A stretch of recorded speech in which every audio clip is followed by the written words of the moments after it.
ஒருவேளை அழுகை என்பது நமக்கு சாதாரண விஷயமா இருக்கலாம். ஆகாருடைய காரியத்தை உடைய சிந்தனையில கொண்டு வாங்க. நான் ஒரு பிள்ளையை பெற்றெடுத்திருக்கிறேன், அவ ஒரு வனாந்திரத்துல கொண்டுட்டு போறேன், நான் கொண்டு வந்த தண்ணி தீந்து போச்சு, என் பிள்ளை தண்ணி கேட்குது, பாப்பா தண்ணி கொடுங்க, தண்ணி இல்ல, தேடி பார்க்கிறேன் தண்ணி இல்ல, ஆனா என் பிள்ளை கேட்குது தண்ணி கொடுங்க, எனக்கு தாகமா இருக்குது, எனக்கு தண்ணி கொடுங்க, தண்ணி கொடுங்க. யோசிச்சு பாருங்க, அந்த தண்ணி கொடுங்கிற அந்த வார்த்தை அந்த தாயை எவ்வளவாய் பாதித்திருக்க கூடும். ஒருவேளை தன் ஜீவனே போனாலும் பரவாயில்லை, தண்ணி கொடுக்க முடியுமானால் அந்த தாய் கொடுத்திருப்பாள்.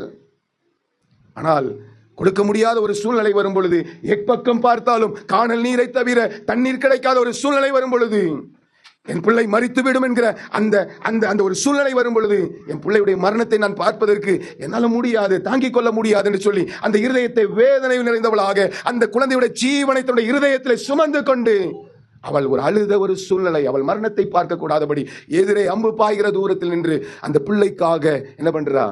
அழுகிறா, அழுகிறா, அழுகிறா. எஜமானியால் துரத்தப்படப்பட்டு என்னுடைய கைப்பிள்ளையுமாய் சுமந்து கொண்டு துரத்தியிலே தண்ணி தீர்ந்து விட்டு ஒரு அழுகிற ஒரு சூழ்நிலை. அதை பார்த்த ஆண்டவர் 19வது வசனத்துல சொல்றாரு, தேவன் அவருடைய கண்களை திறந்தார், அப்பொழுது அவள் ஒரு தண்ணீர் துறவை கண்டு போய் துருத்தியிலே தண்ணீர் நிரப்பி பிள்ளைக்கு குடிக்க கொடுத்தாள். ஒரு அழுகை இருக்குமானால் ஒரு வெற்றி நிச்சயம். ஆகாரின் அழுகையில கர்த்தர் ஒரு வெற்றியை கொடுத்தார்.